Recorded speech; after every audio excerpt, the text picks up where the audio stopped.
then it is okay. Listen, it's a science. If I go and turn on the switch, or whether you go and turn on the switch, or whether, let's say, a monkey jumps and accidentally turns on the switch is still going to put on the light. Who is doing it does not matter. It's a science. There's a clear circuit connection established. Same way, whether you manifest, I manifest, or even an animal manifests, the circuit that Swamiji has established, it's a clear science. For all of us, it's the same. When I chant Mahavakya, I can see. Same way, when you chant Mahavakya, you can see. It's a circuit that's established. The only thing is, it should be, just make sure you're not letting your incompletion stop you. See, it is nothing to do with the circuit itself. It's not that someone has a bad circuit, someone has a good circuit. It simply doesn't exist like that. It's the same. The only thing is, you should not stop yourself. That stopping yourself is what is happening when the self-doubt comes. Okay? How many of you, come on, honestly tell me, how many of you guessed right now? How many of you used your logic and guessed? I'm not, of course, saying the answer yet, but I'm just asking, how many of you used your logic and guessed? I see slowly people saying yes. Understand, do not use your logic. See, this is not, I am not a general knowledge teacher trying to give you all grades for your general knowledge. This is about you accessing your third eye. Only if you do it, you will know that it's a possibility for you. It's okay if it's wrong, it doesn't matter. But if you don't even try, and if you just say, you know, I see many of you take it like a game. You try to guess what it could be and you put it. See, understand, if you don't even make that attempt, you are not even experiencing the third eye in you. Many of you have already come to a conclusion. Pavan Iyer is laughing. Understand, that means Iyer is relating to what I am saying. Understand, you've already come to a conclusion that it's not going to be possible for you. But anyways, why make the acharyas feel bad? Let me put something. No, don't do that. Because please understand, this only gives you an experience of what the power is. That you have a third eye and that you can manifest. Sabina Etienne is saying, my self-doubt still takes over with my manifestation. It is okay. Relax. Don't worry. It is okay. See, there's a science that Swamiji has given. Swamiji has told, chant the Mahavakya at those times where you feel your self-doubt is very strong. Chant the Mahavakya automatically. It may take a few tries, but it requires that sincerity for every try. Okay, first time you're scanning, you're not seeing. Okay, you completed the self-doubt, still you have not seen, it's okay. But it will take you a few more times. How many times ever times Swamiji tells you are Paramashiva, you can manifest. Without giving up, you keep bringing your self-doubt, right? You say Swamiji is told, let me drop. No, we keep convincing ourselves, look, everyone can manifest, but not me. I am too logical person. This will not work for me and all. No. Understand, the more and more you bring that doubt in you, the self-doubt in you, you keep pushing yourself back to the impossibility. Come on, every one of you. Thank you. For those who were honest, all those who agree to use your logic, that honesty is good enough. At least if you are coming to terms that, yes, I use my logic instead of power manifestation, that's a good place to begin with. Now, can I request every one of you to apply the Aushadha that Swamiji energized? Apply it on all the 3 points, on both the temples and on the third eye. Listen very carefully. Sit, experience the manifestation.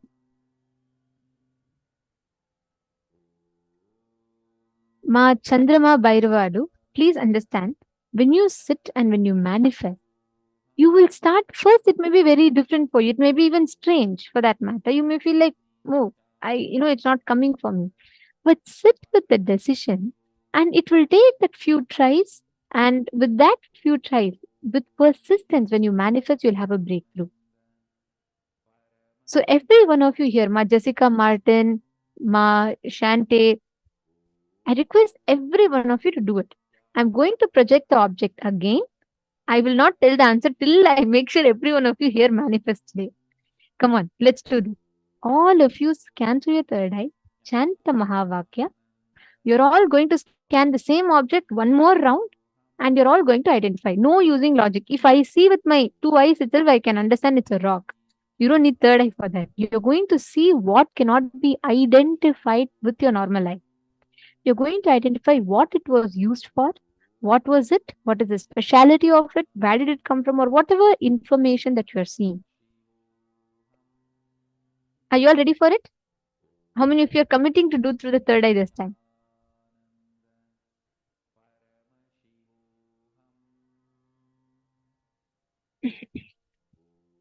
Great. Now, sit straight again. Shanta Mahavakya.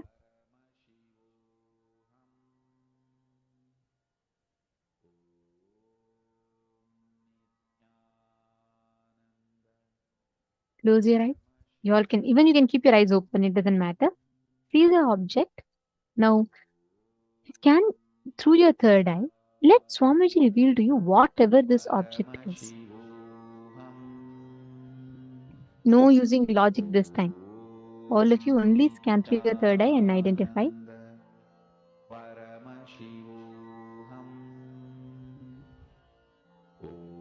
Sunilji, just chant the Mahavakya continuously. Sit straight. When you close your eyes or open your eyes, anything you're comfortable with, but chant the Mahavakya. There are a lot, and I see many others who think power manifestation is not for me. And you're all sitting in the side quietly. Can I request every one of you to manifest?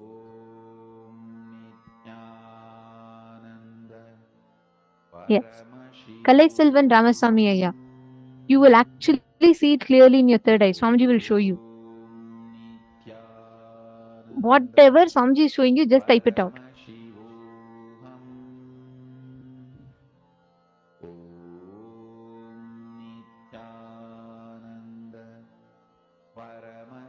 Yes.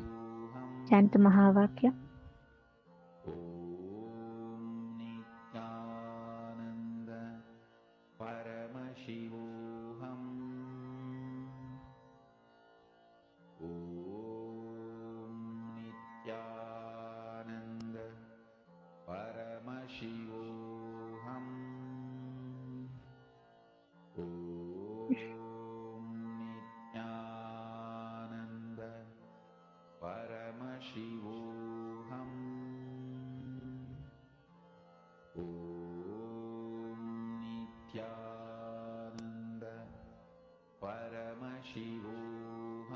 Scan through your third eye.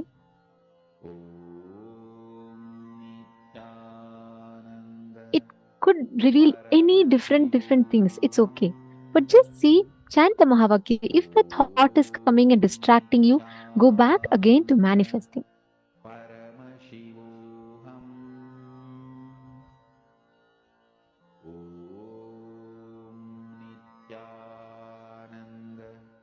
Now start posting whatever your third eye revealed to you.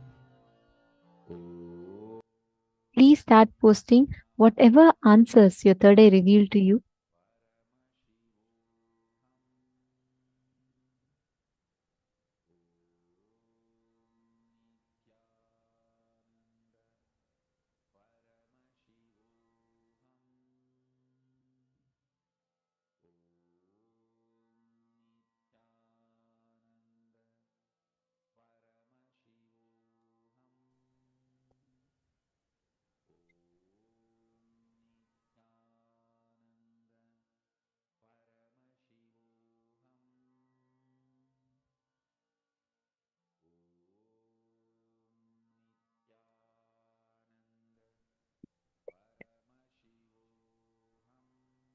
Okay. Now let's see. I request every one of you to post.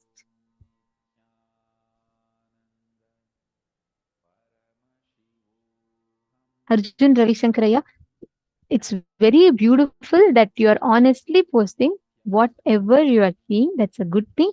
Don't worry. Even if it is irrelevant, it is okay. But start with what your third eye is showing. You see, the point here, the priority here is not about you getting something right. The priority here is you first experiencing that you have a third eye, second, that your third eye works, and that you can also manifest. So that is the priority. So whatever your third eye is showing you, write it. It could even be something totally irrelevant. That's okay. Hesh Nayakaya, what did you see?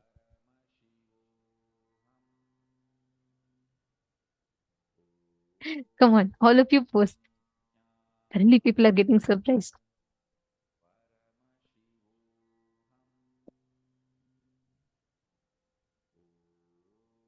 Rajashri Vatsavaya, where is the answer? Nithyanandam, you want to grab a cup of coffee and come back? You're slowly transcending to different states of consciousness. Okay, go ahead. Yeah. Please get it and come. I know it's night, quite late in the night for you all. Very nice to see you sitting. Yeah, you should start coming for more and more power manifestation sessions. Because when you start manifesting powers, you start manifesting all the breakthroughs in life. I know you have a busy schedule, but whenever you're able to make time and come and just sit and manifest powers. Robert Ramaya, where are your answers?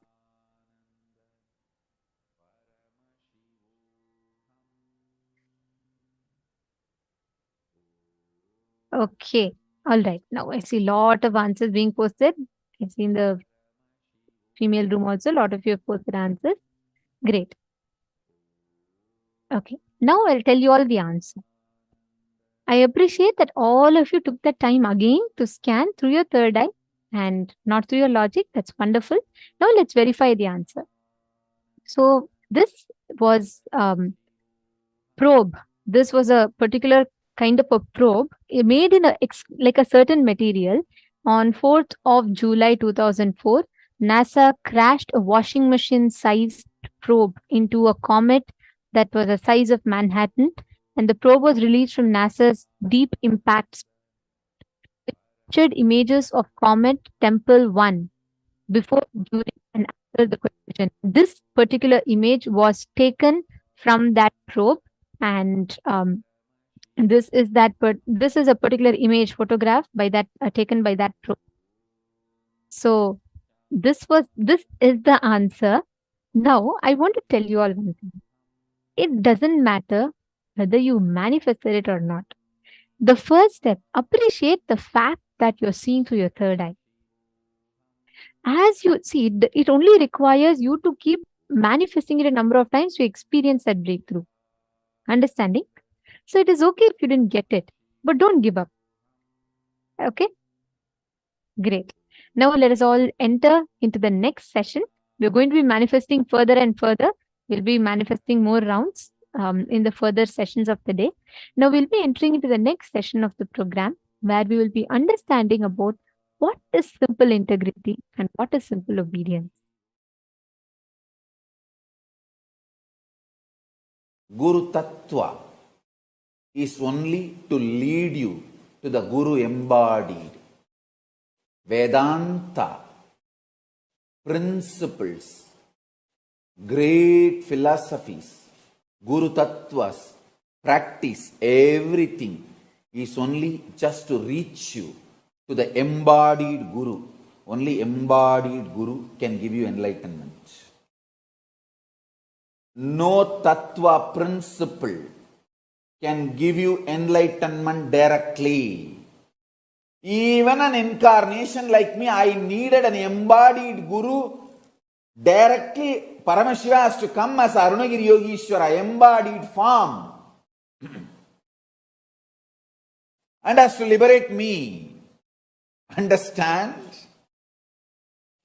Arunagiri Yogishwara manifesting in my life as embodied form is a great statement given to the world. Embodied Guru is mandatory even for incarnations. Understand? All the teachings, essence, Guru Tattva is to inspire you, to reach you to the embodied Guru. Once you reach the embodied Guru, Guru Gita is the only book where he talks to her about him. He talks to her about him. Paramashiva talks to Parashakti about Guru. Understand? Guru Tattva, teachings, essence, imbibing all of it. All this is great to inspire you, to push you, to make you reach the embodied Guru. Once you reach the embodied Guru, once you recognize him, once you understand him, whole life is simple. Exactly, I'll tell you the essence of teachings I learnt from my Guru, Arunagiri Yogeshwara.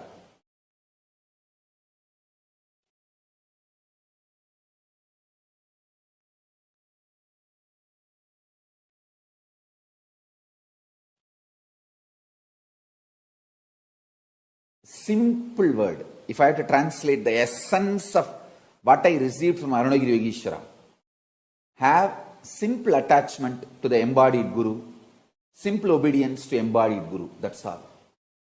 That simple attachment will become beautifully initial level love, then next level love, then it will become pure prema bhakti, then it will become atma bhakti, then it will become oneness and enlightenment. Simple obedience will start the dialogue, then the instructions, teachings will be given, then solutions will be given, then initiation will happen, then process will happen, then powers will be transmitted, then oneness will manifest, enlightenment is achieved. Simple attachment, simple obedience, that's all.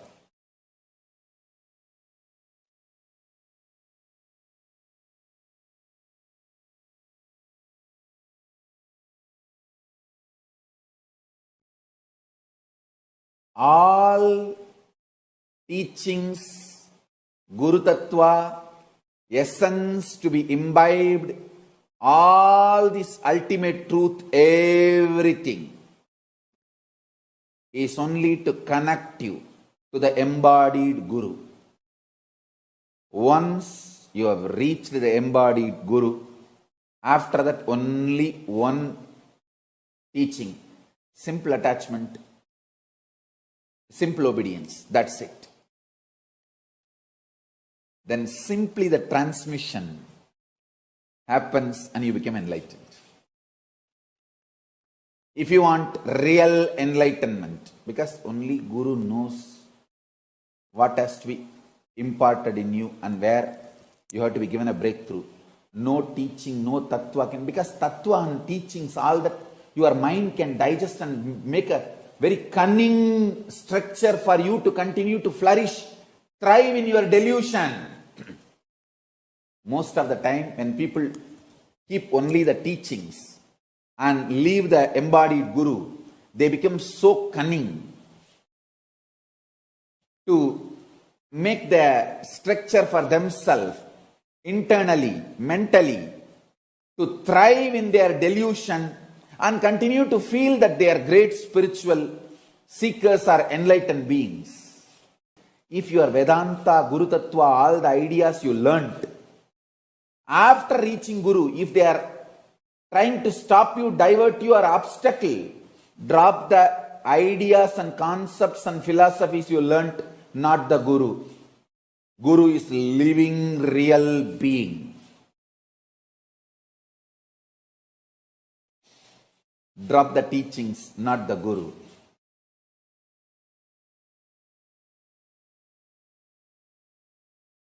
Living real being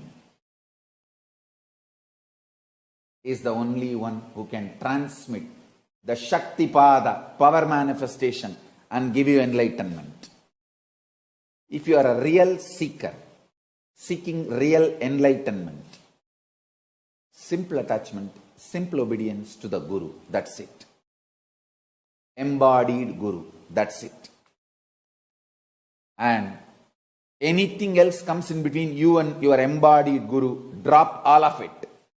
Do tyaga of everything else. Simple attachment, simple obedience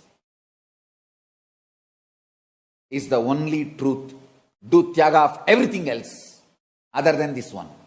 That's the essence of what I received from my Guru Arunagiri Yogeshwara.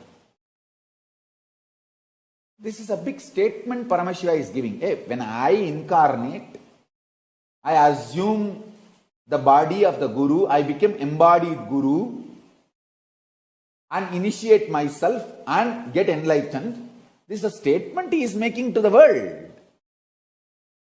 Embodied Guru is the essence of all Guru Tattva ideas, philosophies, principles.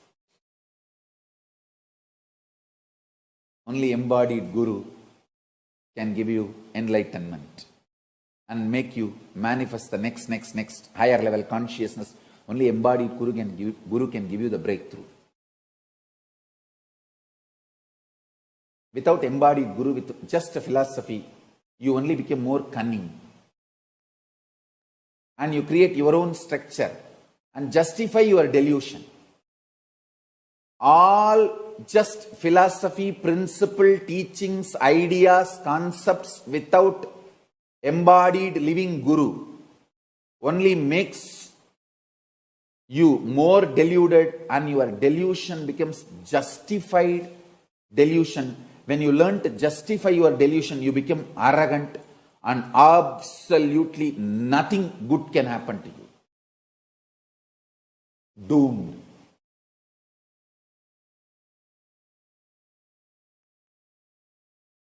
So if you are a real seeker, interested in real enlightenment, have real simple attachment, real simple obedience to the embodied Guru.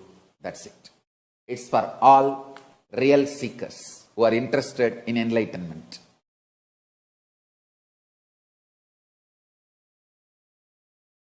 Especially if you are my disciple, you have a special conclusion inside you. Even when your mind goes through mood swings, ups and downs, you know, Swamiji has said, it means it is true. Let me connect to Ganapati. Because Swamiji said, I know it is truth.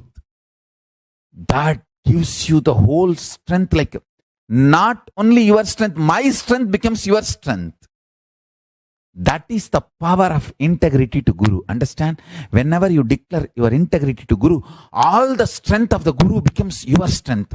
All the powerful cognitions of Guru becomes your powerful cognitions. All the wealth of the Guru becomes your wealth. Declaring integrity to Guru makes you one and equal with Guru. You can confidently walk into Kailasa and say, hey, my Guru said, Ganapati is here. I came to see him. He gave me the password, Om Gam Ganapatiye Namaha. Please inform Ganapati that I have come to see him.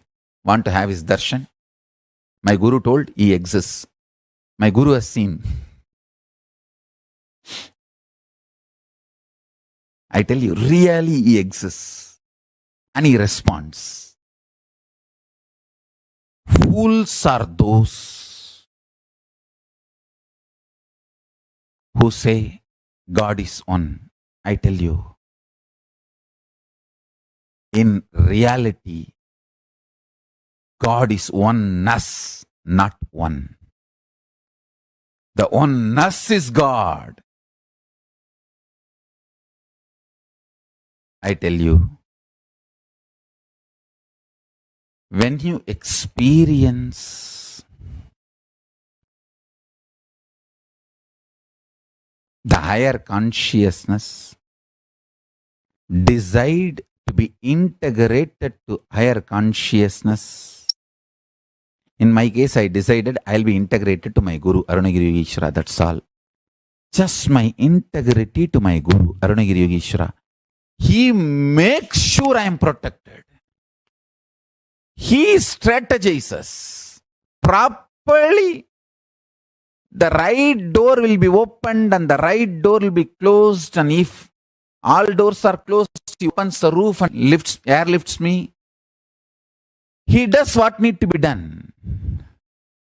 He protects. All I know is simple attachment to my Guru and simple obedience.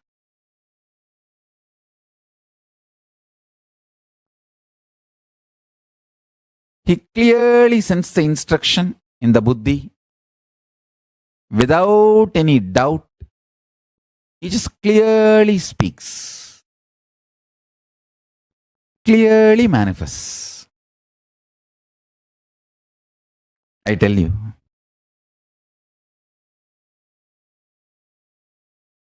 I entered into Kailasa just with this simple Guru Pass, Master Card. My Guru Arunagiri Yogeshwara told me Paramashiva exists and he has given me this mantra. Please allow me to see Paramashiva. That's all. The doors of Kailasa opened and I saw Paramashiva was there. When I saw, I realized my Guru only is Paramashiva. There's no other surprise. Paramashiva came as Guru and gave me the initiation and password and MasterCard and showed me. That's it. He has to come as a Guru because he need to talk to me in the language I understand and he need to give me the confidence in the form I can connect with. So he assumed the form of my Guru, Arunagiri Yogeshwara, and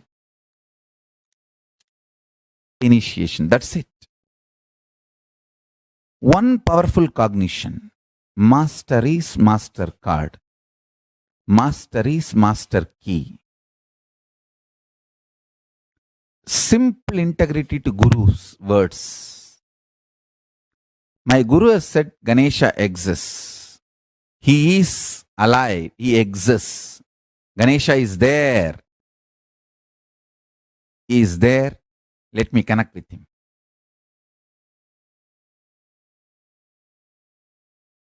Stop dealing me strategically. Start dealing me with simple integrity. Simple integrity and simple, straightforward Tyaga. What you can give, that last thing, sacrifice that. Kannappa, whose eyes still I am having. Ilayangudi Maranar, whose food still I am eating. Understand, all these people gave the last push and gave what they can give. Sacrifice. Kannappa's first eye I am not having. Second eye I am having. His first eye is Tyaga. Second eye is ultimate Tyaga.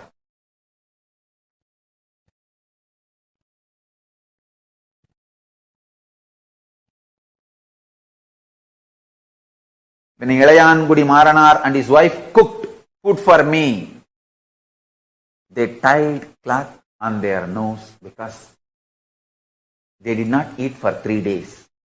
If they smell the food, their mouth may give saliva, so food will be dirtied because mentally they wanted to eat. Uchishta. So they tied the cloth and cooked for me. That Tyaga still I am enjoying. Understand? The relationship between you and me is absolute Tyaga based. You give your ultimate, I give my ultimate. It is not strategic. It is Tyaga. Undeniable Tyaga. I don't care who gives what. Is it the last thing he is giving? That is what I care. Millions of people give food. I don't eat. Ilayangudi Maranar. The last seed rice he had, he cooked and gave. That is the last he has. That decision, that will persistent, that Tyaga is what I am enjoying. and I showered myself for him, on him forever.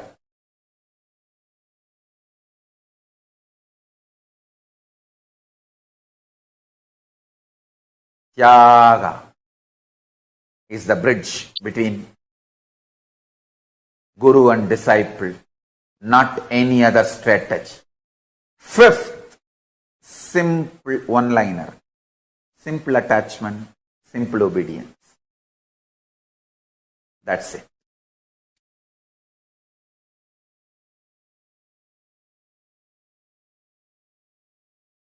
Understand? Sankhya, multi-dimensional logic of your inner space, you need to understand.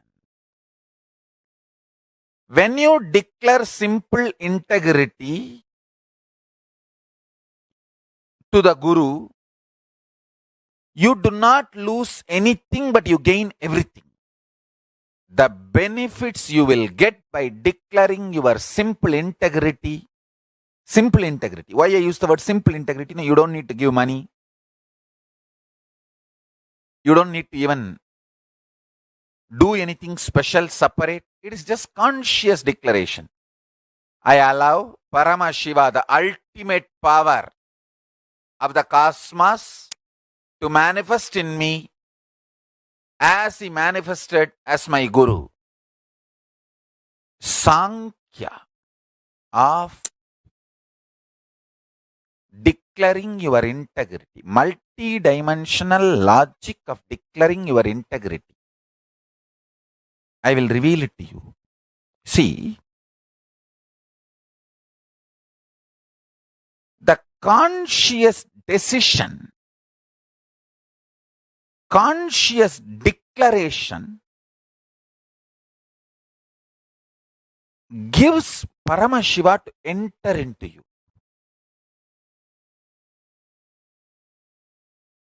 Your individual identity is borderline by your decision of your idea of freedom.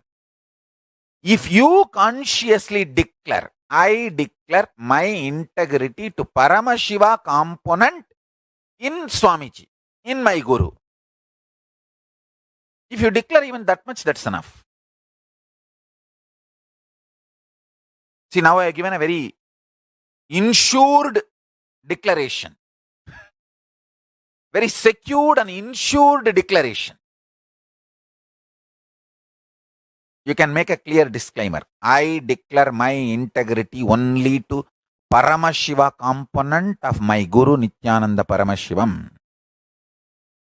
And non-Paramashiva component, I am not declaring my integrity. You can clearly make it. I don't have a problem. So you feel very secured and insured.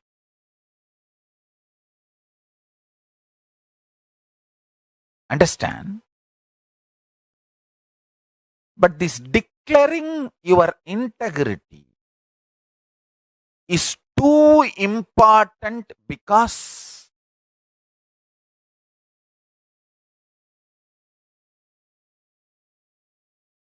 this is the Sankhya multidimensional logic of consciousness. Only then consciousness can enter into your being and awaken you. This Navaratri, let us make as many people as possible declare their simple integrity to Paramashiva and celebrate themselves as consciousness. Celebrate themselves because they are consciousness, not because of their money, their power, their positions, their social power, political power, or anything, their beauty, age, health. Celebrating themselves because they are consciousness.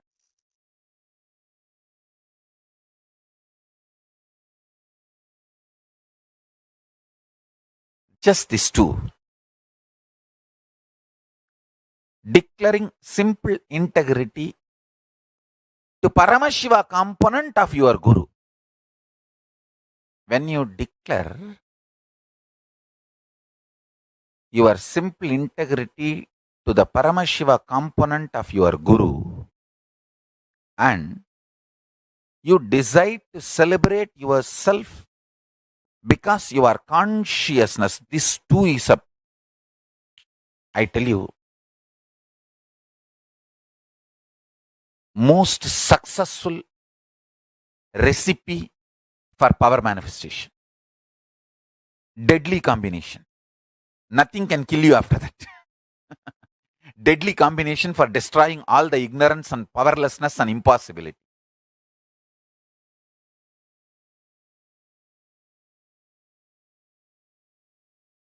Listen carefully.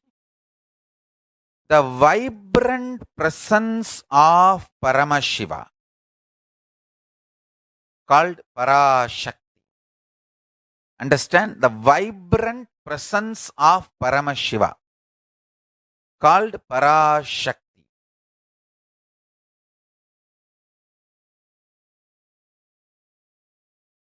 manifests as life in you. Listen carefully. The vibrant presence of Parashakti manifests as life in you. Vibrant presence of Paramashiva manifests in you as Parashakti, as your life, even beyond your SDHD, as long as you have simple integrity with your Guru. Listen carefully.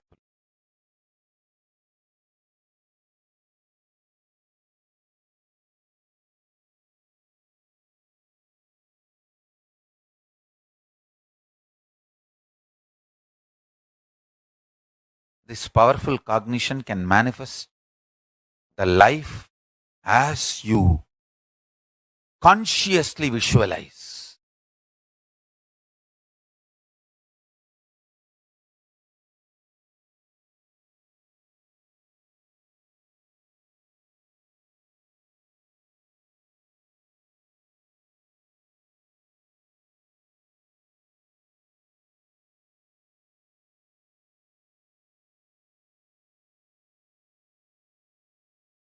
Listen intensely.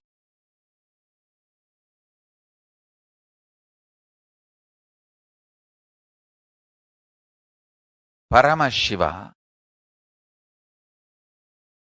his presence is Parashakti. Whatever you consciously visualize as Paramashiva can manifest as your life. Even if you have SDHD, self-doubt, self-hatred, self-denial, will it manifest or not? As long as you have simple integrity with Guru, his initiation, the power of his initiation will make you manifest your conscious life you aspire for you. Understand? Simple integrity, simple feeling connection with a Guru goes on awakening your Kundalini Shakti and transforms your very DNA and raises the Kundalini Shakti.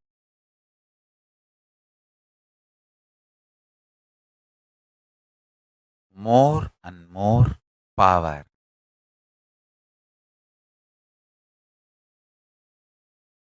goes on manifesting in your system with more and more powerful cognition.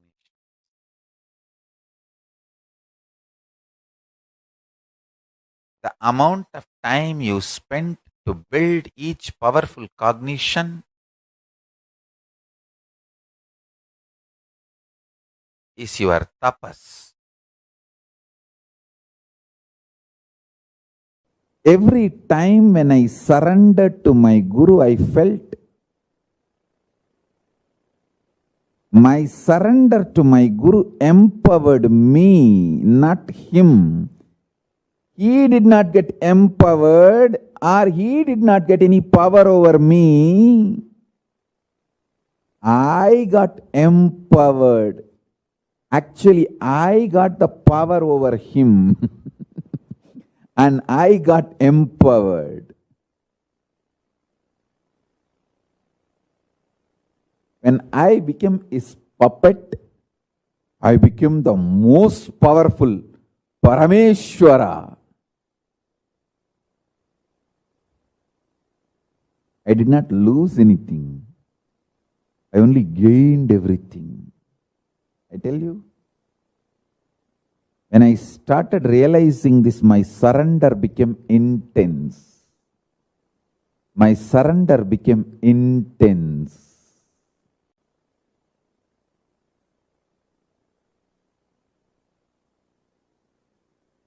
If you realize your surrender empowers you, I tell you,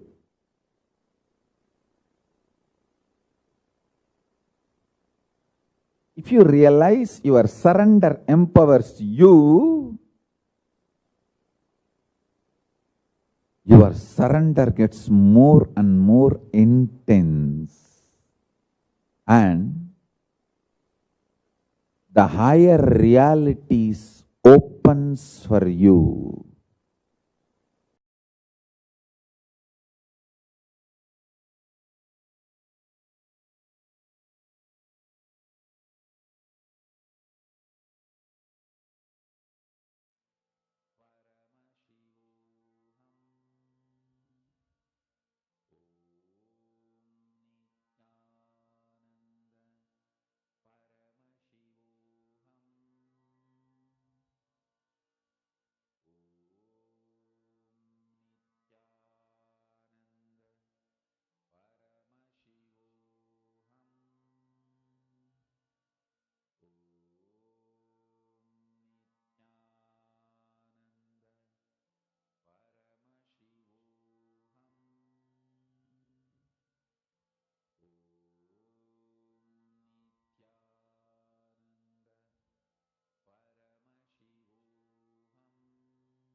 Simple integrity and simple attachment, simple obedience.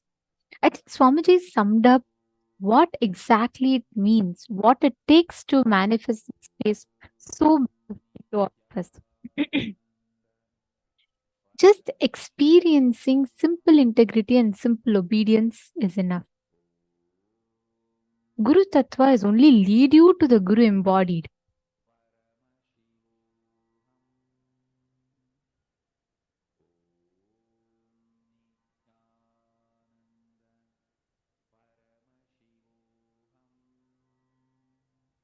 All the philosophies, Vedanta, principles, philosophers, everything in the world is just to reach the embodied Guru. Only embodied Guru can give you enlightenment. Understand, when you connect to Guru with simple obedience, he showers you with all the best things in life.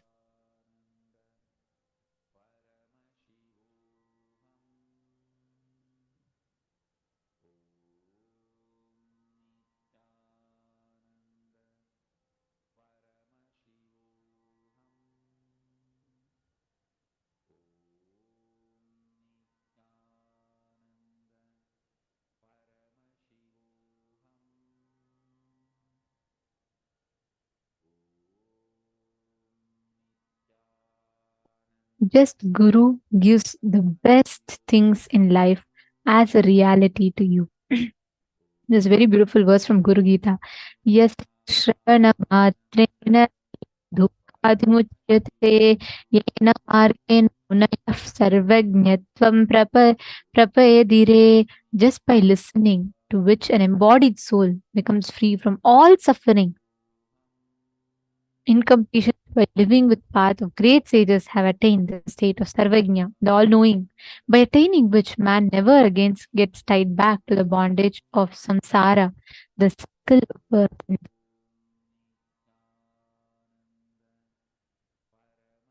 death.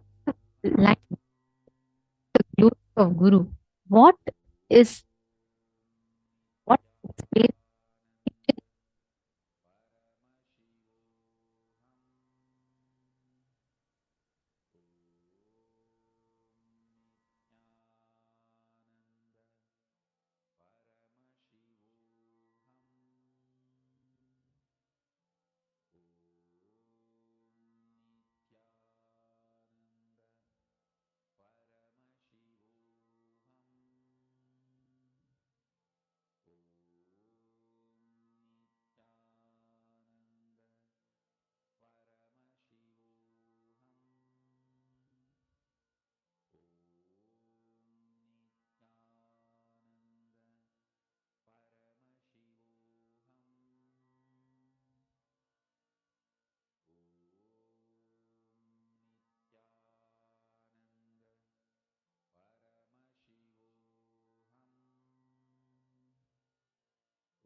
Nithyananda. So now we had. So now we had. So now we had. So now we had.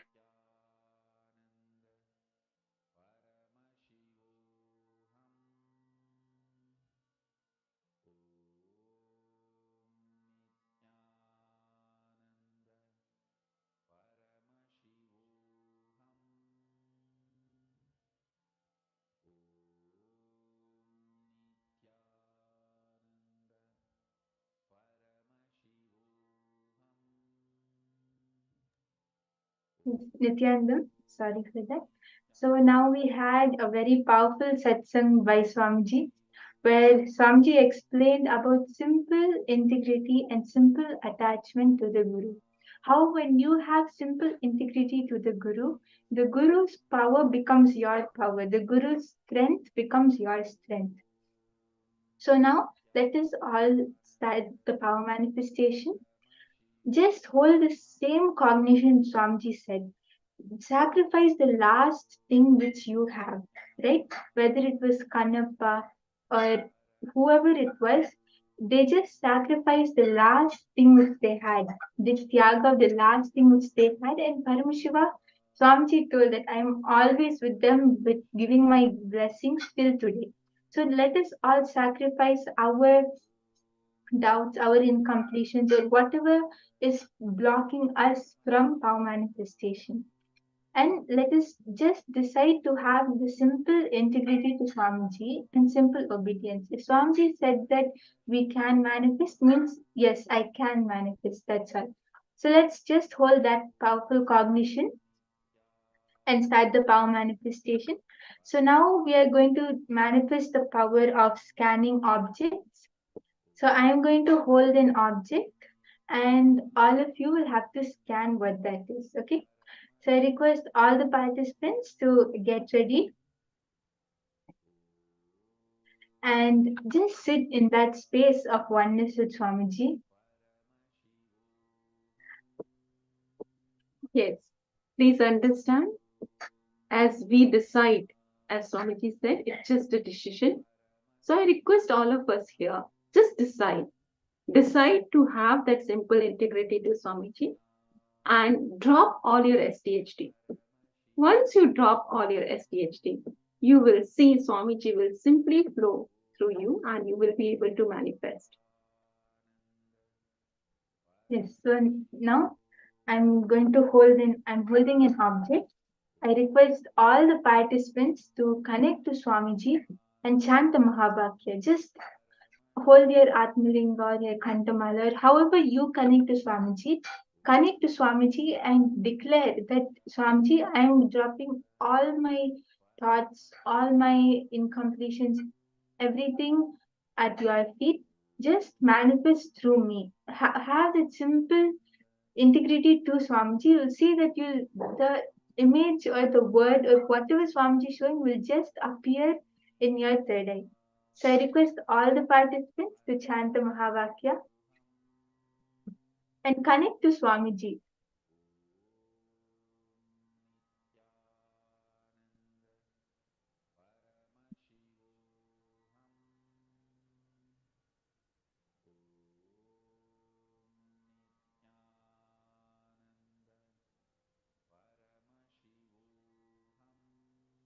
Whatever Swamiji shows, just pen that down. The first thing which comes in your third eye, because that is only what your third eye is showing.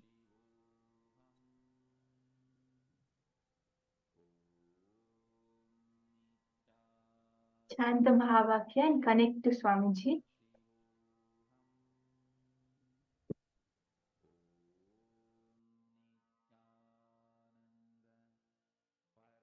Good.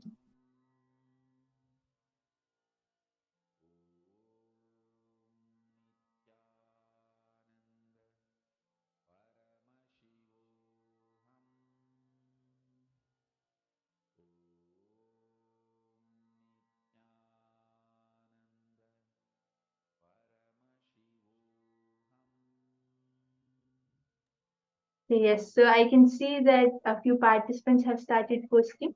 So I request all of you for just 2 minutes, 2 or 3 minutes, connect to Swamiji.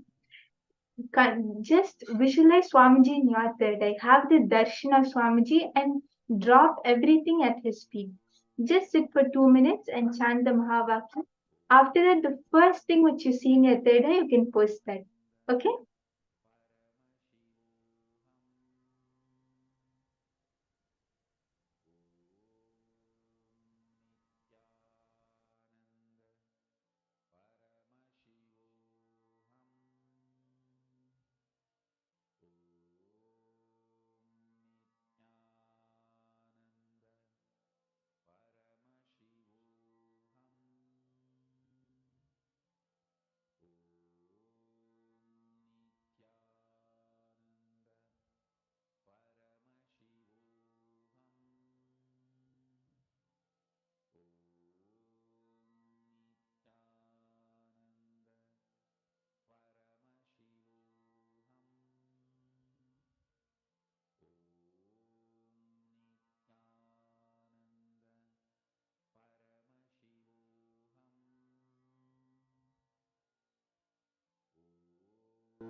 Nithyananda Paramashivoham.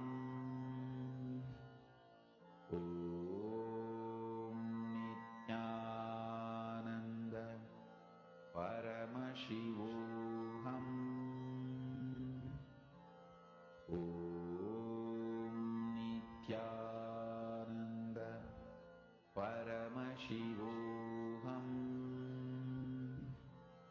Om Nithyananda Paramashivoham. Om Nithyananda Paramashivoham. Om Nithyananda Paramashivoham. Om Nithyananda Paramashivoham. Om Nithyananda Paramashivoham.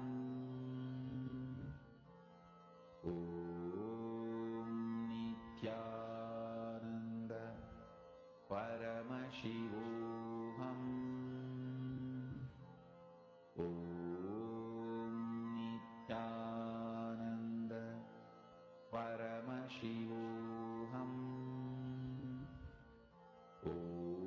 Om Nithyananda Paramashivoham.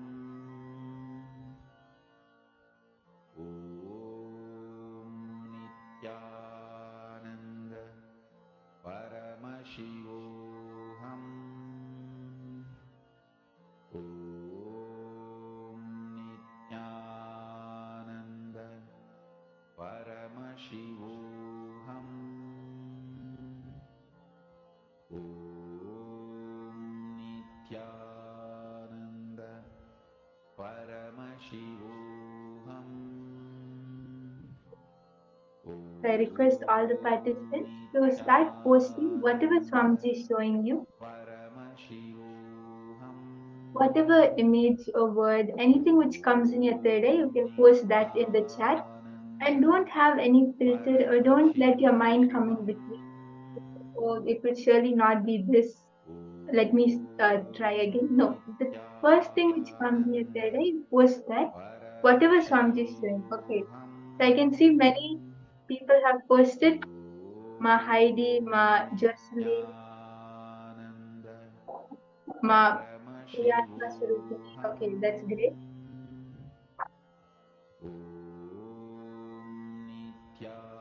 I request all the participants who have not posted yet to also post. Ma Sharmini, Ma Weeping, Ma Isti, Ma Yili. All of you can post whatever songs you show. Okay, what if you're able to see a color, a number, an object, anything which comes in your third eye, even if you're able to see Swamiji, you can post that. Anything which comes, just post that, but involve and manifest. As with the power manifestation, you'll see that you'll be able to manifest it after a few rounds. even if not in the first Yes. round. And please understand, I request all of you, for sure, all of us have something in our inner space. It can be even a thought. Please don't discard that. Please don't brush it aside. Please don't post it. Please understand when you do it sincerely, you will start enjoying the power manifestation.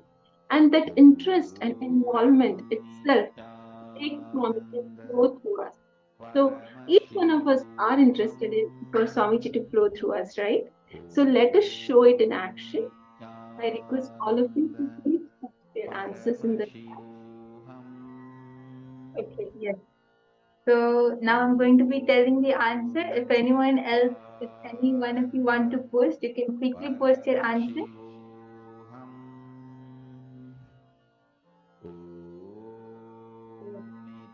So I was holding a Ganesha, a little Ganesha deity. Ma Heidi, you are absolutely correct in posting a little Ganesha. As you can see, this is a Ganesha deity. Yes, so that was an amazing manifestation, Ma Heidi. Wonderful. So any one of you who saw Ganesha or elephant or brown color, anything on that similar to this, you can mark yourself as you have manifested.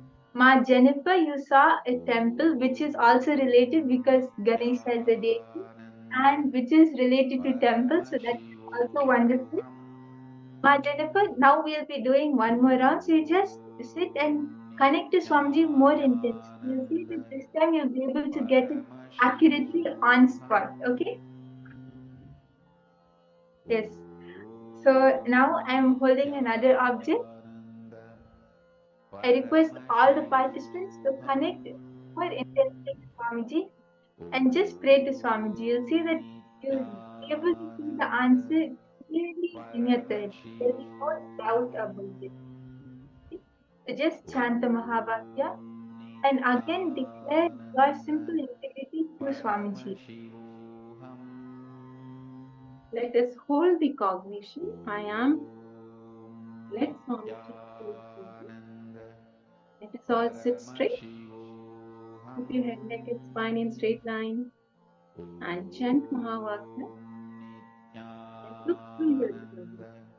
Whatever appears, do not focus. Please center.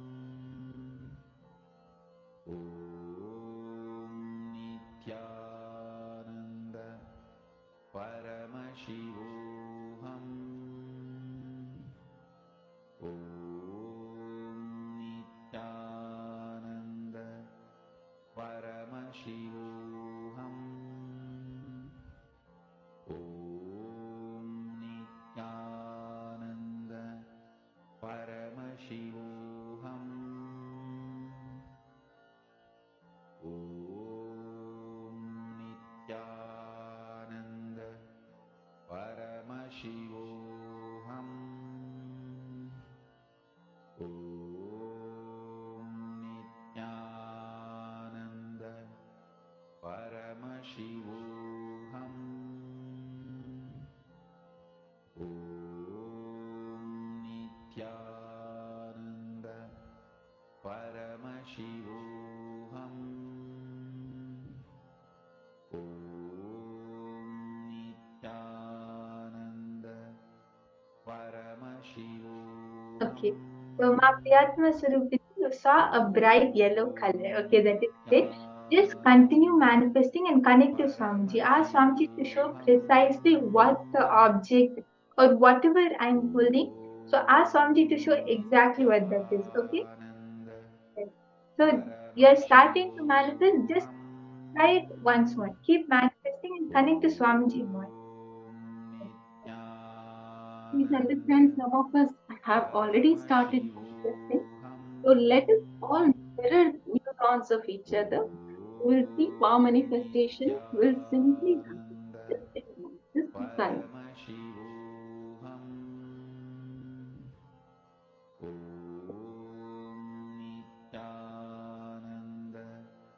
Paramashivoham Om Nithyananda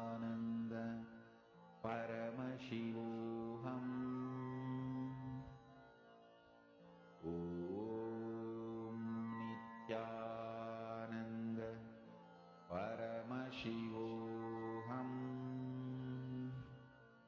Om Nithyananda Paramashivoham. Om Nithyananda Paramashivoham. Om Nithyananda Paramashivoham. Om Nithyananda Paramashivoham. Om Nithyananda Paramashivoham. So we have 1 more minute. I request whoever has not posted to quickly post their answers. I can see many participants have already posted, which is great. Nithyananda Paramashivoham. Om Nithyananda Paramashivoham. Om Nithyananda Paramashivoham. Om Nithyananda Paramashivoham. Om Nithyananda Paramashivoham. Om Nithyananda Paramashivoham. Om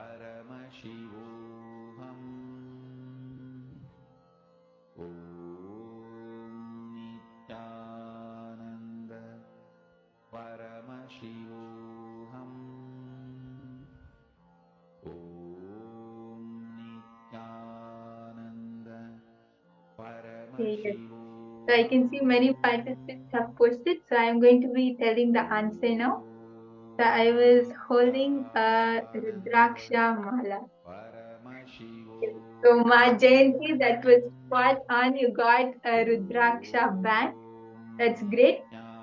And so Ma Priyatma Surupini, you even saw a bracelet, which was also close because this is a Rudraksha. It's a string Rudraksha Mala. That is great.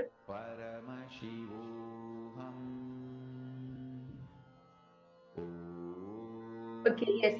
My you saw a circle which is also not 100%, but it is also correct because the Rudrakshas are in a shape of a 3D circle. Yes, so that's great. Many of you are yeah, like, you know, yes, Ma Priyatma Surupini, Mahili, all of you are manifesting. You're all starting to manifest, so that's great. Just connect to Swamiji, chant the Mahavakya, and don't let your mind come in between. Okay, so now we'll do another round. Just connect to Swamiji, and you'll see you clearly get the answer in your third eye.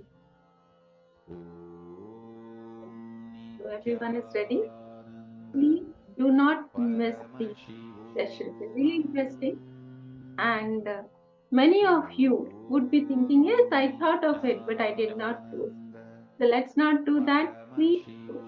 Anything, a color, a smell, shape, or the item itself, or anything, whichever Swamiji shows. Please post. Okay, let's move on to the next round.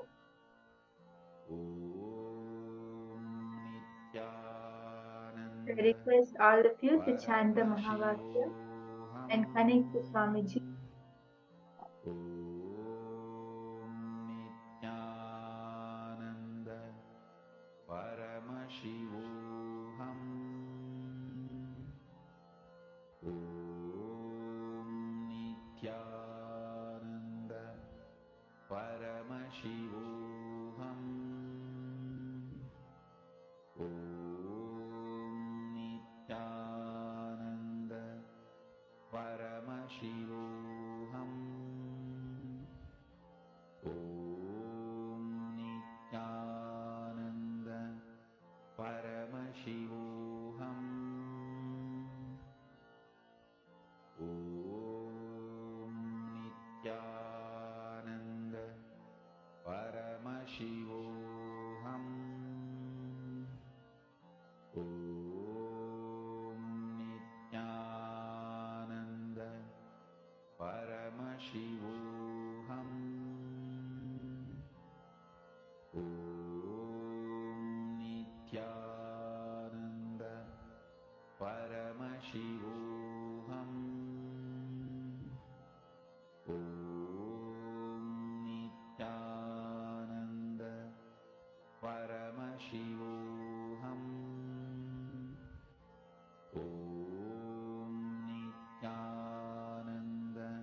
Yes,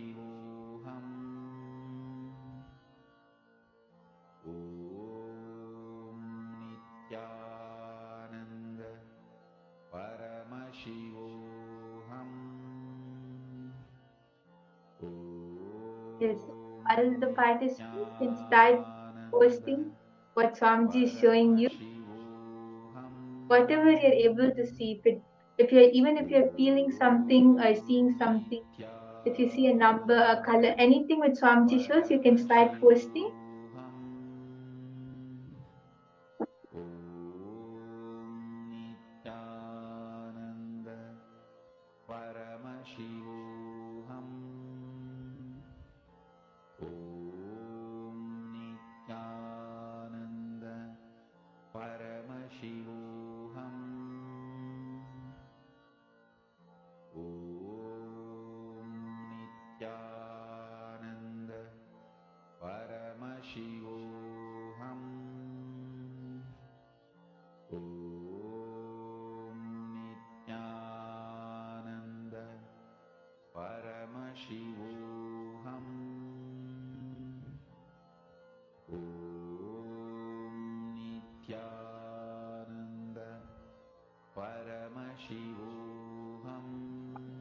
Okay, yes. So I can see many of the participants have posted their answers. So now, if anyone has to still post, you can quickly post what Swamiji is showing, and I'm going to show the answer. So this is a notebook I'm holding,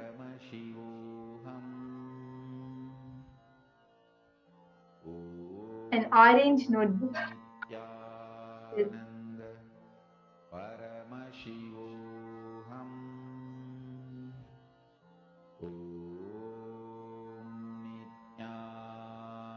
Okay, yes. So Ma Priyatma Sarupini, you were able to see black color, which is right because this notebook has a black binding.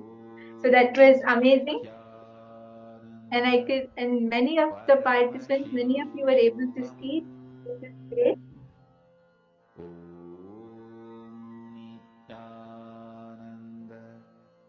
Okay, yes. So Ma Hongli one, you saw a rose flower with leaves. So this notebook does have that design. It has the design of leaves on it. And Ma Hongzu, you saw white color, which is also right because there's white color on this book. So that's great. Many of you were able to manifest. Yes, it is fun, Ma Priyatma. It is really fun to manifest. So now we'll do one last round. And if any of you we're doing power manifestation for ourselves to feel that yes, I'm able to manifest. I'm able to manifest Swamiji through me. So even if you don't feel like that yet, just connect to Swamiji and you'll easily be able to get it now. Okay? So I'm holding one last object now.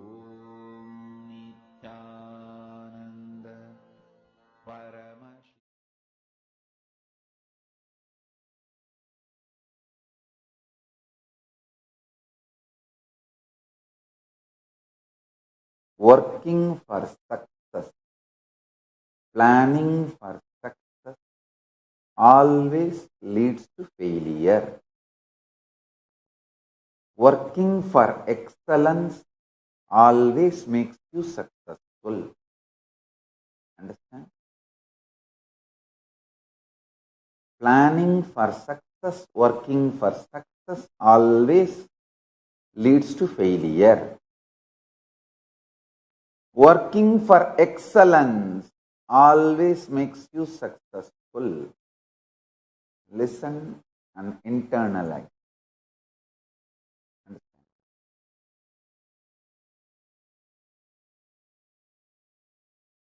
Person who works for success will be very shallow. He will be working dependent on others' opinion about success, because success is always about others' opinion. What others feel you are successful. All idea of success derived from others, sustained by others, changed by others. All truth about the excellence evolved from you, substantiated, supported by you, and manifested by you. Understand? Excellence is integrity based, reality based, present moment based. Success is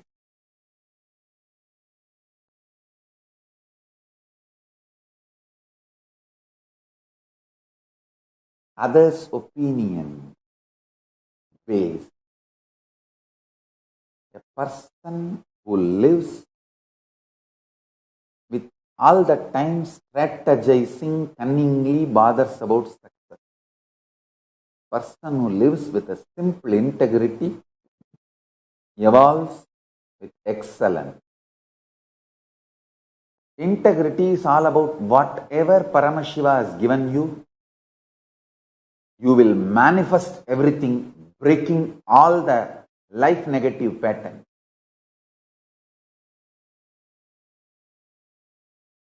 Even in your sleep, you know how to be in tune with Paramashiva and manifest state, space, powers, being, super consciousness of Paramashiva.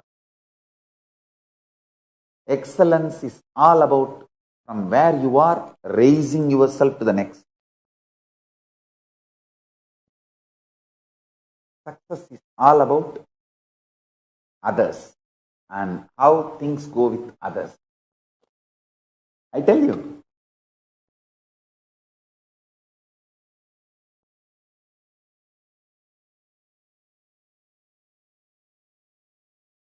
with idea of success, you will always be wavering, diluting yourself, deluding yourself. With idea of excellence, you will always be grounded. If you see the earliest photographs, videographs available to us, me conducting any public event, public programs, or my enriching activities. The first photograph is me doing Ganesh Chaturthi, maybe when I was 10 or 12.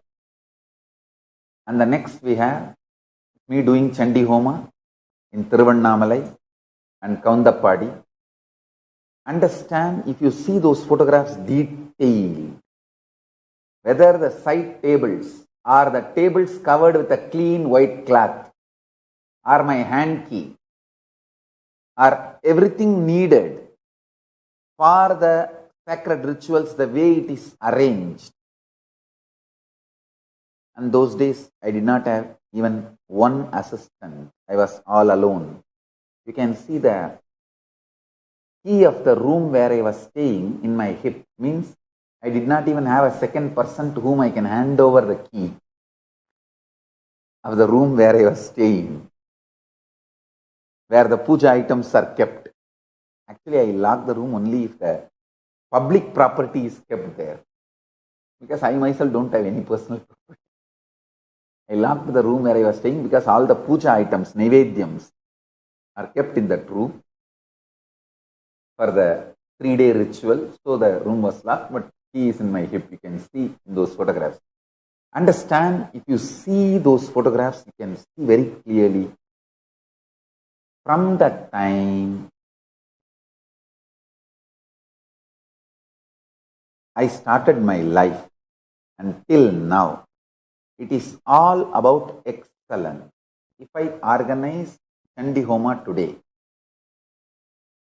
in our ashram, there will be nothing different between what I did in Tiruvannamalai and Kaundappadi. You can see everything. Cow dung on that new fresh mud pot, fresh ghee, trikshruva. Maybe now we have all those items in silver. In those days, it was all wood and mud. Other than that, everything, understand, whether it is mud or silver, I was not bothered about the outer success. It was all about inner excellence. If you see this, now, how we do Chandi Homa in Bangalore Bididi Ashram, and how I did in 2000 in Tiruvannamalai or in Kaundappadi. If you see the photographs, you can see very clearly.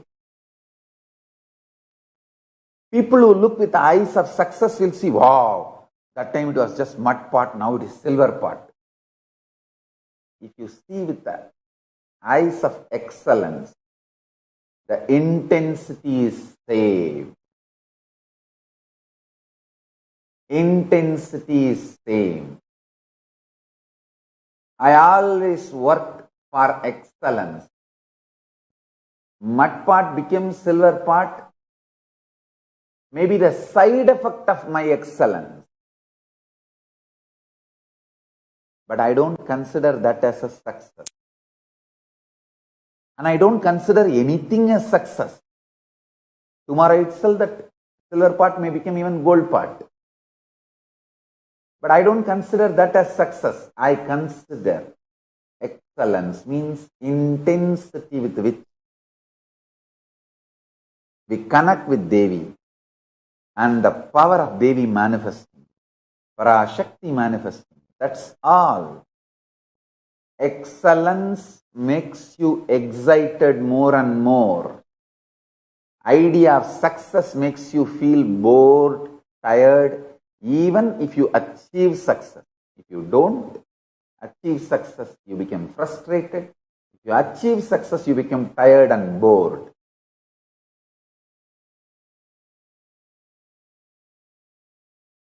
Understand, as on now, you will have confidence only about the things repetitively lived in your life. Like example, if you go to the same office every day, and end of the month receive the same salary, at least for 10 years, you feel that office is stable and trustworthy.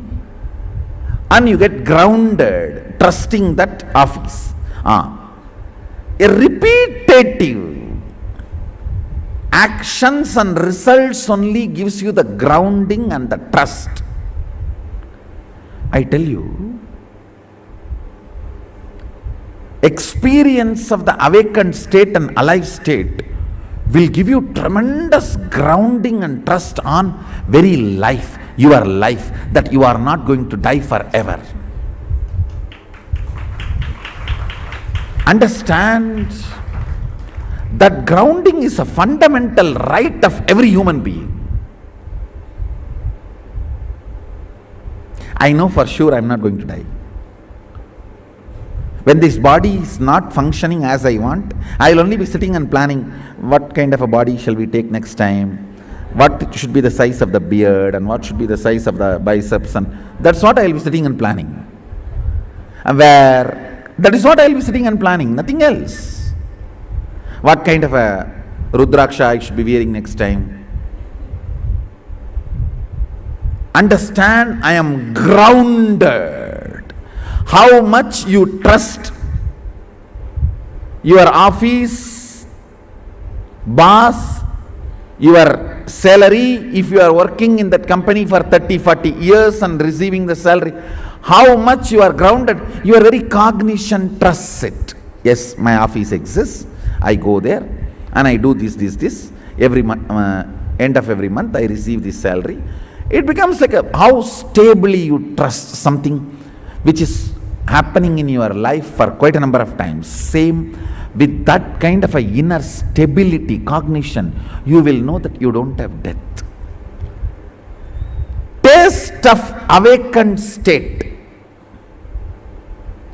alive state, Turiya and Turyadita.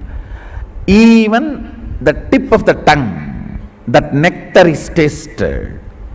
You get grounded about reality of the life's existence. Wow, I don't have death.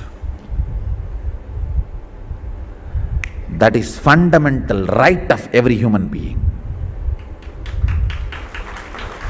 Fundamentally, you have a right to taste that freedom and joy. I don't have death.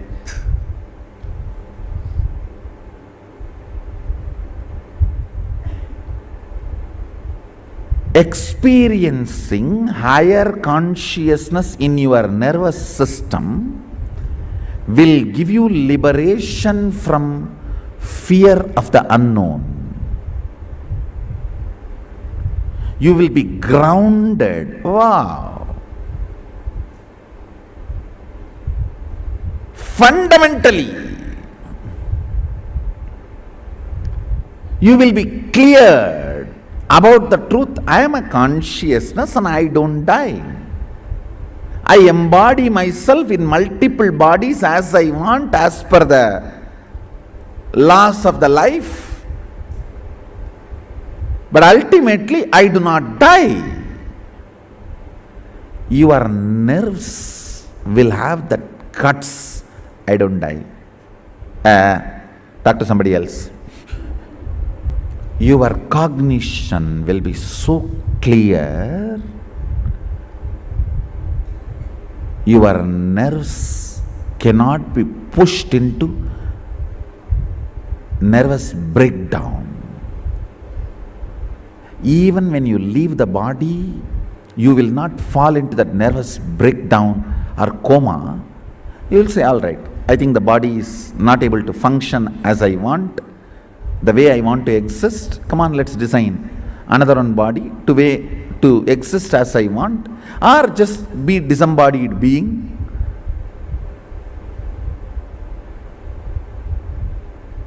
That guts in your nervous system happens when you taste Turiya or Turyadita, the alive or awakened state.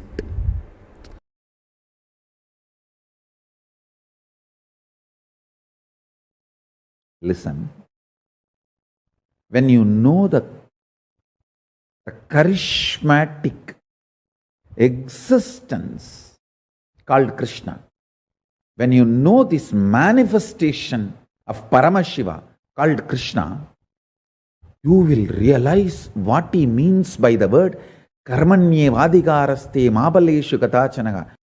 Listen, I tell you, royal secret.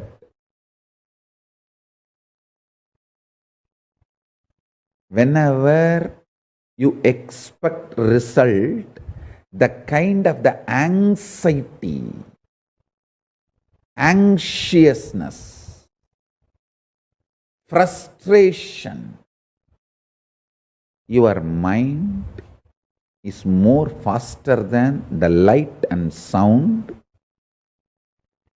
It can visualize, imagine the goal of your life now itself before even you begin, and already feel frustrated, feel empty with your goal, one side. The other side, feel tired and bored and terrorized about the effort you need to put to achieve that goal. It can create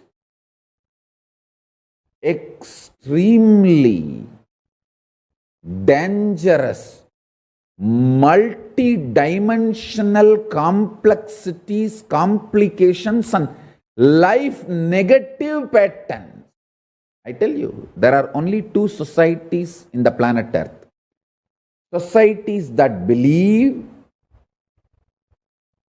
work for excellence, not remembering success, and the other societies just depressed. That's all. Some are wise, W-I-S-E. Others, otherwise. That's all. There are only two societies on the planet Earth. One works for excellence, not for success.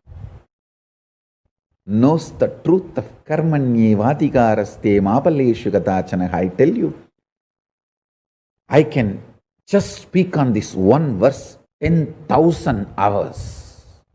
Listen, if you have to have 18-inch biceps and lift 100 kg, don't try to think, oh, now I can lift only 5 kg. I have to make it into 6. I have to make it into 7. I have to make it into 8. By the time I make 100, I may become 100 years old. No. Once the 5 becomes 6, the muscles you grow will become so strong, you will just jump to 20. And then the muscles you grow will be so strong, you will just jump to 60. It will not be the gradual growth. Understand?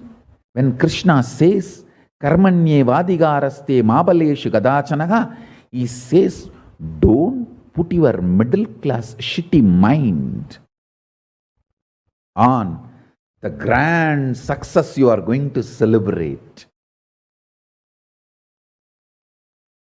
The middle class shitty mind has extremely uncountable numbers of blind spots.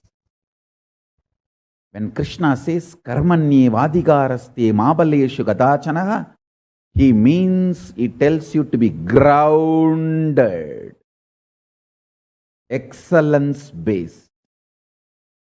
Today 5 kg, tomorrow let me become excellent. Forget about what is success. 100 kg or 200 kg lifting. 5 kg. Now, let me move to excellence. Excellence means it may be 6 kg or suddenly I may be able to do it 60 kg. Excellence is all I need to focus, not success. Having success in the mind, you will cause multiple blind spots. All the diseases described in psychoanalysis and psychiatric, I think both are different way of robbing you. So, all the disease they describe, everything will come to you. If you look for success, leaving the excellence. People who look for excellence go beyond what they imagine as success or others imagine as success. Never even my own disciples who have absolute devotion to me even imagined I will make a nation till I announced.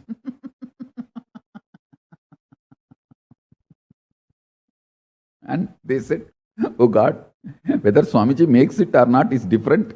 Even he has a guts to digest this idea. Listen to this truth.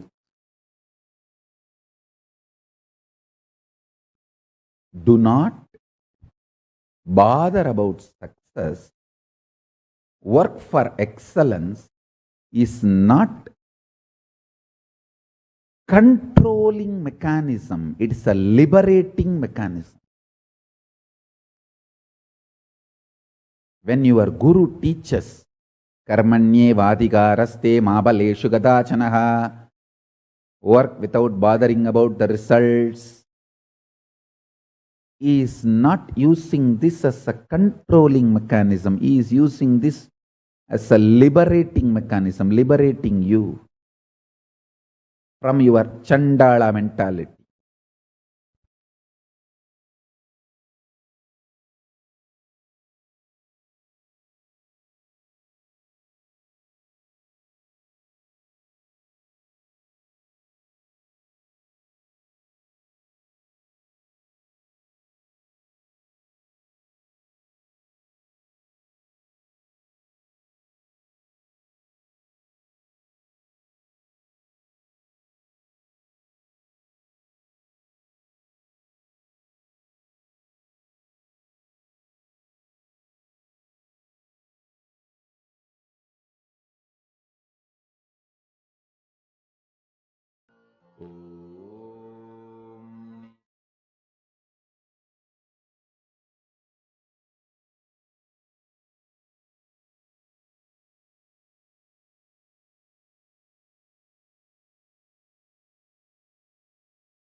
Yes, Nithyananda.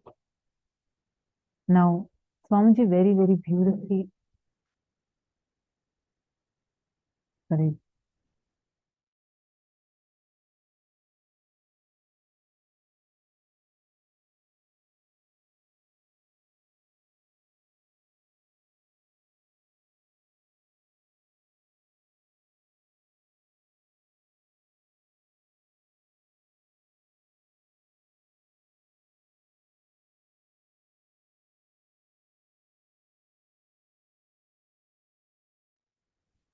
Yes, Nithyananda. Sorry for the technical glitch. Hope all of you are able to see me and hear me now. Yes. Now, very beautifully, Swamiji just revealed to all of us about the most important difference between working for excellence versus working for success. Swamiji explained with his own example, starting from how Swamiji was doing the Chandi Homa and how till this day, the same details, without changing the details, without moving away from even a single piece, Swamiji only kept on focusing on excellence, excellence, and excellence. Now, all of us are going to be learning that very thing in our lives, how to implement that in our lives. Now, planning for success, working for success always leads to failure. Working for excellence always makes you successful. So focus on working for excellence, not working for success. Now, what do you understand by this? When Swamiji is saying that you should work only for excellence, can I request all the participants to please post? What do you understand by it? Come on. What did each of you understand? Ma Mahima, Ma Giselle, Ma Margarita, Ma Sonia Rao. What did each of you understand? When Swamiji is saying to work for excellence and not success.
Now, understand, write down what you are understanding by this. See, when Swamiji is saying, right, work for excellence and not success, what does that even mean? How do you map it in our life? Come on, each of you please post. What did you understand? Mananda Premini, Salishan, what did each one of you understand by this?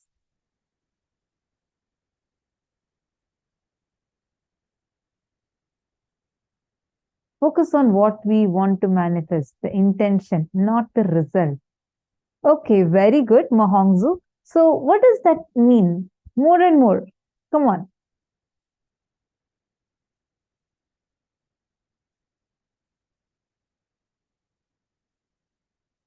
Ma Cheng Liang, what did you understand? Doing what you like is success, and doing it well and doing the ultimate is success and excellence. When you work for excellence, it is coming from within, from integrity and authenticity. And when we work for success, it's dependent on others' opinions and always fails. Very good. Very good, Ma Susan. That's absolutely right. So now all of you take a few minutes. I request everyone, I see some of you very intensely participating. I request now everyone that are here to take a few minutes to post. What did you understand as working for excellence versus working for success? Kema Marva has posted, working on getting projects done in best ways possible and perfecting it. That's what I understood. Okay. Now, okay, I'm going to give you an example, right? Let us say that I'm working on a project, and let us say I'm doing a video. Okay. Marva, I'm giving an example. So now let's say that I'm going to do a video, and I'm expecting that this video should reach at least 2,000, 10,000 people. So I'm thinking this is my aim, and I'm working for that. Now, how if I work, am I working for success? And how if I work, am I working for excellence? Take this one example, and can each of you please explain how do you look at it as approaching from the context of working for success versus approaching it from the context of working for excellence? Take a few minutes.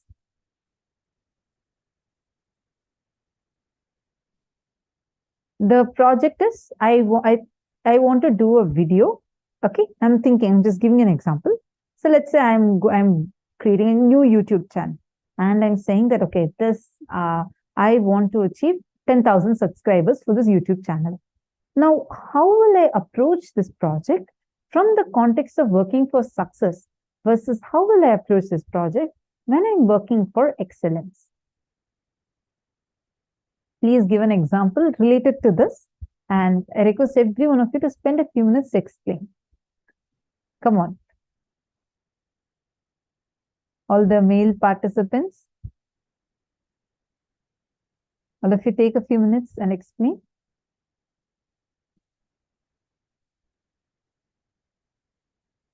Yes, Satyajatishwa, that's right. Einar Savotans, success is doing a particular task and not more than that. Like passing exam. Excellence would be scoring 100 mark in exam. Although for passing, you need 40 marks. That's an example. Okay. Success is a result which can be disappointing. Excellence is the quality of being, which is the root of success. Wonderful. Keon Lemessy. Very nice definition. Keon Lemessy. It actually shows the beautiful way how we have cognized it. So wonderful. See the definitions, when each one posts the definition, it directly reflects the kind of cognition you have, taken inside. So that's a very good definition. Working for excellence leads to clear vision and insights. Meanwhile, working for success leads to failure because the mental setup itself has too many blind spots. If you're working for success, you're focused on the fruits and results you're going to get from it. Working on excellence, you're going to work to achieve your peak potential in everything you're doing, not the result of the quality of the work you're doing. Very good. Daria, that's right. Can I request all of you now to take this one example of creating a YouTube channel? I just thought this might be like a easy one to understand. So I'm giving you an example of creating a YouTube channel. How do I approach this? Like, let's say that I'm taking this up as a project. How will I approach this when I'm working from the cognition context of working for success versus working for excellence?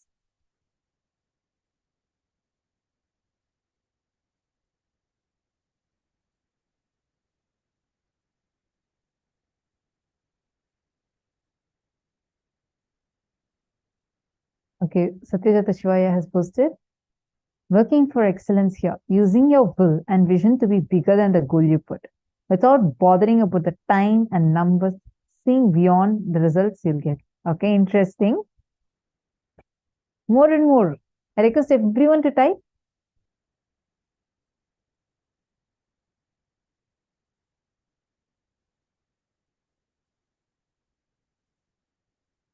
Mark Phoenix has posted, excellence equals inwards, not external validation, something universal. The best I can be with the resources that are available to me. an element of compassion involved. Excellence could mean that you have targeted the video at a specific customers, not just random customers. Interesting. That's very nice example. Mark, that's right. I'm just requesting everyone else also to please post. Okay, let's see what other answers have come. Female side. Outstanding. Benefit mankind. Can do something that can achieve better or unexpected results.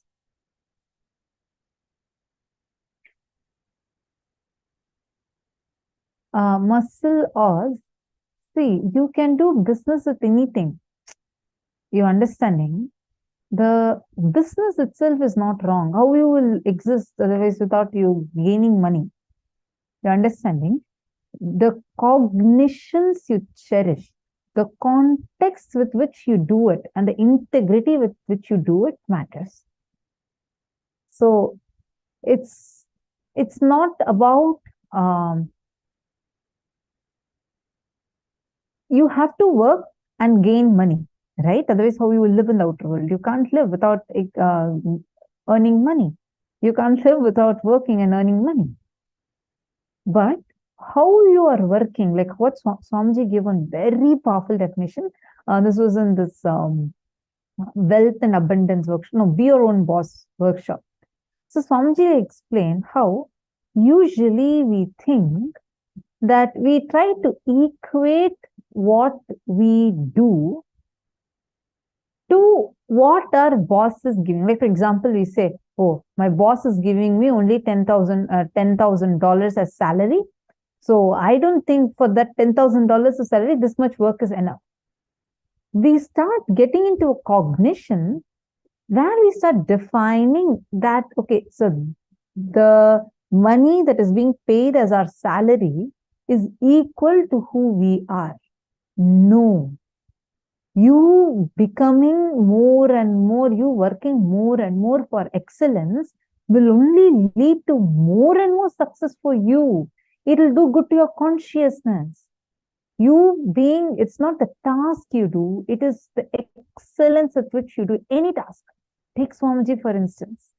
Oh my God, like when Swamiji was just in his 20s, he goes into forest with panthers and bears walking around, jackals running around.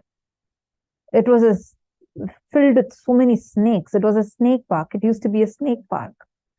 And the devotee got a vision. One of the people, one of the persons who owned that place, he got a vision of Dakshinamurti, and the vision revealed that Swamiji this land should be given to Swamiji. So with his powerful experience, he handed over that land to Swamiji, and that forest, that snake park, like complete forest, is what is standing today as Adi KAILASA. And at that time, when Swamiji got the land, Swamiji did not say, okay, I don't have any resources. I don't even have like more than few handful of disciples. I don't have anyone around me. I don't even have a shelter. Wild animals are roaming around. Let me just, wait till everything manifests. Then I'll start my work. No.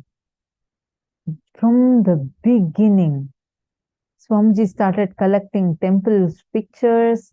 Swamiji started publishing books, writing books, started his work and he used to go like for 20 kilometers and heal people, give healing to people and come back, enrich people.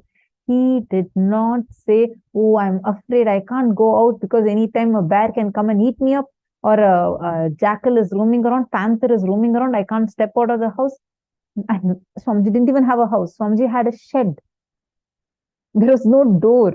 It's just a shed with like 2 pillars and 1 small stone slab, like a cow shed. That's where Swamiji was staying. And if bears and all are coming, Swamiji used to climb a huge rock, go on the rock and sleep. Like, God, it's all of us would have called that as surviving in the wild forest. Swamiji calls it as the starting of his mission. Understand that is called as working for excellence, where nothing stops you. You going on doing again and again and again. If you see, like Swamiji set so many Guinness records, Limca Book of Records, Asia Book of Records. There is no one that can beat Swamiji in that. Like Swamiji set the largest number of power manifestors record. And Swamiji only again set another record, breaking that record by once again expanding the numbers and like taking the whole level to the next level. There is no one even equal who can even think of giving a challenge to that. But Swamiji does not stop. Swamiji does not say, okay, last time I manifested, I made like 108 people do this power manifestation. Next, for 10,000, for next, I don't need to work on this. I already got this record. Come on, let's go to something else. No. He goes on expanding, expanding, expanding, and focuses completely on his mission. You know something? One really amazing thing is you will never find Swamiji being casual ever. Never ever you will see Swamiji do anything that's not part of his mission. Whether it is a simple thing, whether it is even a simple jewel that Swamiji is wearing. Has any one of us ever seen Swamiji wearing anything that's not Hindu? No. You can never even visualize it or ever seen it. He is so dedicated for what he has happened for and does it without giving up. And Swamiji will not stop. Even if one person comes and sits, Swamiji will give the satsang in the same way how if thousands of people are sitting. The quality, excellence will never come down. Now let's understand this a little more.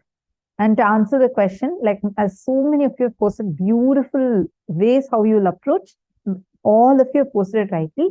See, when you look for a success, you have a definition and you will feel like I want to achieve it, achieve it, achieve it. Nothing wrong in being focused on a goal, but being so oriented towards your result and just getting that success will put you into depression, because either you'll achieve it. Once you achieve it, you will either feel tired about it, and when you don't achieve it, it will only cause suffering. But when you go on saying, okay, whatever I'm in, now let me excel, excel, excel, you will see success will be a byproduct of your excellence. Now, take a few minutes, spend on what you understand as success, and next spend on what you understand as excellence. Take a few minutes and write this down.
Hope all of you have finished writing. Now, let's understand this a little more. See, now all of us have written down what is success and excellence from our understanding, right? Now, when Krishna says, Karmanye vadikaraste ma phaleshu kadachana, he means be grounded excellence space. Let me become excellent and just forget about the success. First, take a few minutes to internalize. There is no such thing as failure. In any field, excellence is experienced only to stability, not just physical alone. Showing the mental stability, even when you want to excel in business. If you want to excel in the construction field, you should show tremendous stability in that field to all your clients and to society. Only based on your stability, more and more projects would come to you. Swamiji is like the most so practical person, right? Like he just gives us the whole thing very practically, mapping it to us. Take a few minutes and internalize this. If any of you have any questions, I request you to please post it. Now, I'm going to show you all the powerful cognition. I request all of you to take a few minutes to internalize this. Read this once again fully.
Nithyananda, I hope all of you have typed this out now. Now, let us all enter into the next step. Now, all of us are going to be entering into the power manifestation session. See, working for excellence and not success.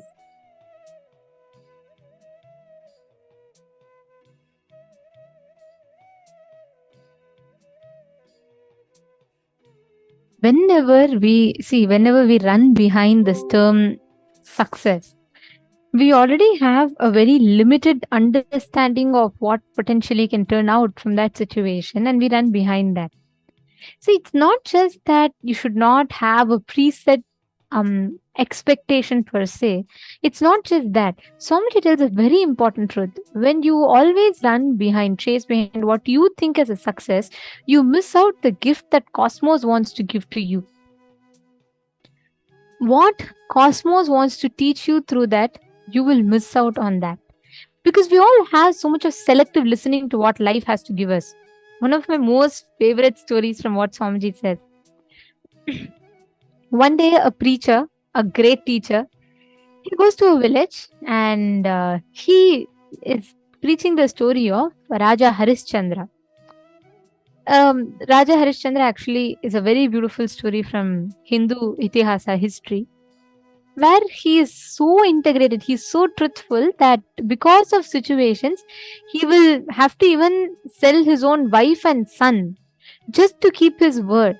And after that, he gets them back and he gets back his kingdom, everything. But just because he commits one word to his guru, he does all the things. Right? He's known as Satyavan Harishchandra. Means he was so integrated, he was so truthful and honest in his words.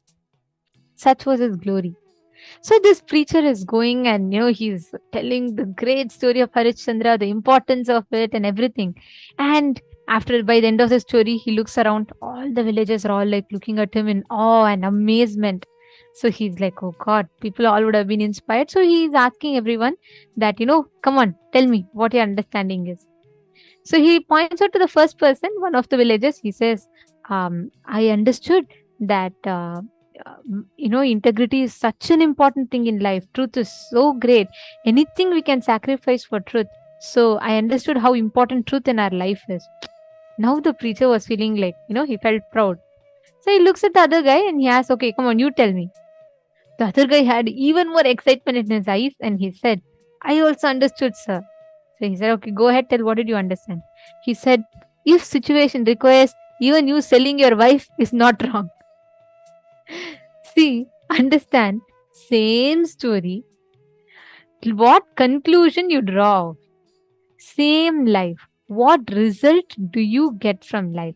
Life has one for you, but you have your own different understanding, because of which success only becomes like a suffocation for you. You're always running behind just that small set expectation that you carry. Please understand, excellence is every moment of your life expanding, expanding, and expanding. Not shrinking, not letting the powerless cognitions take over you is excellence. Success is you constantly run behind incompletions, you constantly let the powerlessness takes over you, and you're always on that, right? How many of you are noticing that when you all wrote down in the exercise? How many of you noticed that whenever you run behind success, you create your own limitation and expectation, and you constantly try to chase that expectation? How many of you noticed it? Exactly.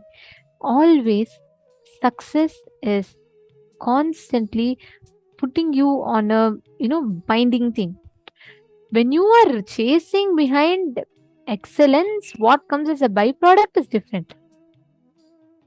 But when you experience what success is really you living in excellence, excellence manifesting as a result to you. Understanding?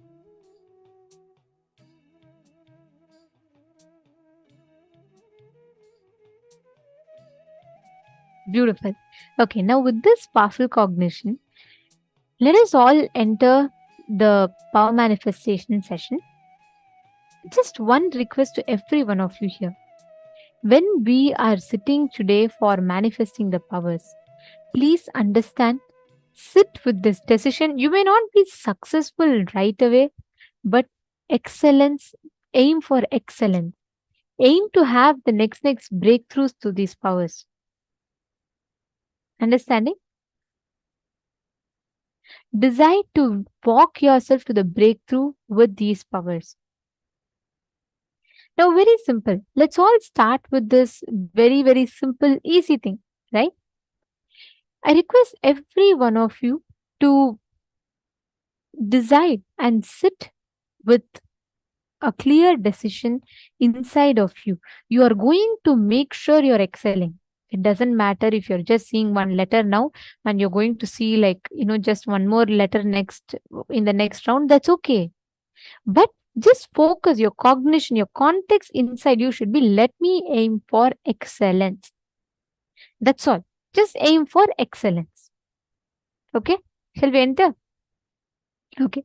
Now, in this round, what we're going to be doing is you're going to be manifesting the power of being able to identify or being able to see in the mirror or in the Kristashila. Listen very carefully. How many of you here have the energized mirrors? How many of you here have the energized mirrors?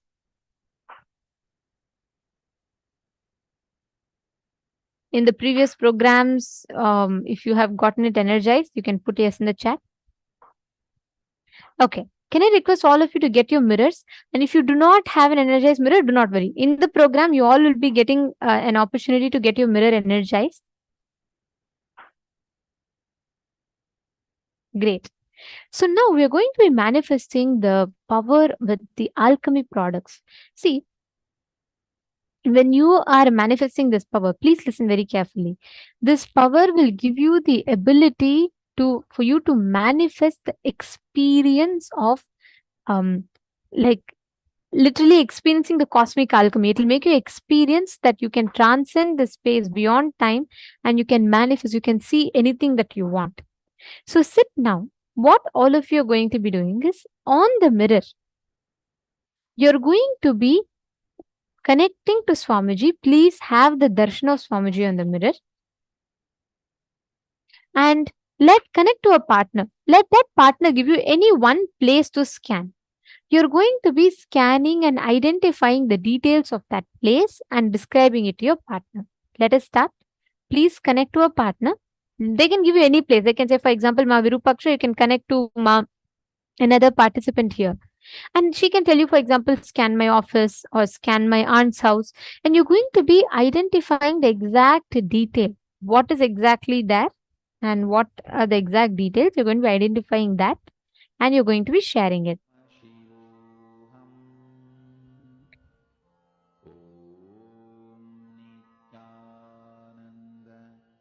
Paramashivoham. Om Nithyananda. Paramashivoham. Om Nithyananda. Paramashivoham. Om Nithyananda. Paramashivoham. Om Nithyananda. Paramashivoham. Om Nithyananda. Paramashivoham.